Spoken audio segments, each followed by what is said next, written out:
बढ़ते आगे गुड़गांव की गीतांजलि मर्डर केस की बात करते हैं, जिसमें एक बड़ा खुलासा हुआ है। गीतांजलि को 6 गोलियां मारी गई थी। वहीं फॉरेंसिक रिपोर्ट से पता चला है कि गीतांजलि की हत्या के बाद सीजेएम के घर को धोया गया था। मर्डर की जांच कर रही एसआईटी ने सीजेएम के घर से 3 लैपटॉप, पिस्टल का लाइसेंस और एक बॉक्स भी बरामद किया है। वहीं परिवार वालों ने आरोप लगाया है कि सीजेएम रवनीत गर्ग के किसी दूसरी महिला से अवैध संबंध थे। इससे पहले एसआईटी ने रविवार को गीतांजलि के पति सीजेएम रवनीत गर्ग से 6 घंटे तक पूछताछ की। एसआईटी ने सीजेएम के रिश्तेदारों से भी सवाल जवाब किए। पूछताछ में सीजेएम ने अपनी पत्नी की हत्या के आरोप से इनकार कर दिया। रवनीत ने उन्हें बताया कि 2 कर्मचारियों पर रवनीत को हत्या का शक है, क्योंकि गीतांजलि उन्हें अक्सर डांटा करती थी। हालांकि पुलिस मान रही है कि जांच को भटकाने के लिए ही सीजेएम ने ये बयान दिया है। और इस वक्त गुड़गांव से हमारे साथ संवाददाता दीपक जुड़ गए हैं इस खबर पर। दीपक, लगातार इस पूरे मामले को लेकर एक के बाद एक नए बयान सामने आ रहे हैं।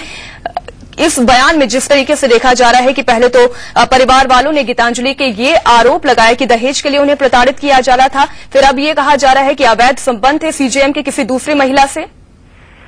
जी बिल्कुल, परिवार ने ये बयान दिया, गीतांजलि के भाइयों ने ये बयान दिया कि जो रवनीत है सीजेएम, उसके किसी और महिला के साथ प्रेम प्रसंग था।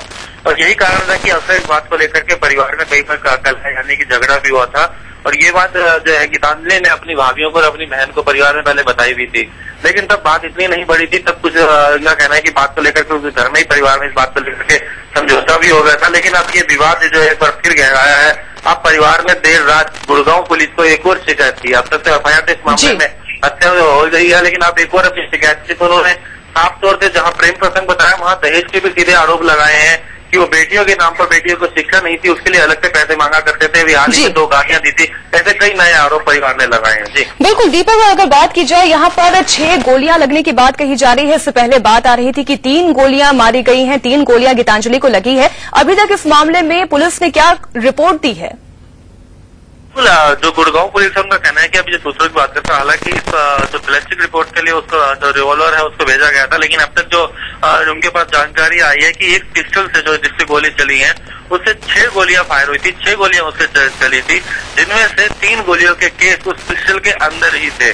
तो 6 गोलियां इसके अंदर से उस समय चली हुई हैं और उसी दिन चली हैं। लेकिन बिल्कुल, जैसे जैसे दीपक जांच आगे बढ़ेगी वैसे ही इस पूरे मामले का खुलासा हो पाएगा। फिलहाल तमाम जानकारी के लिए दीपक आपका शुक्रिया।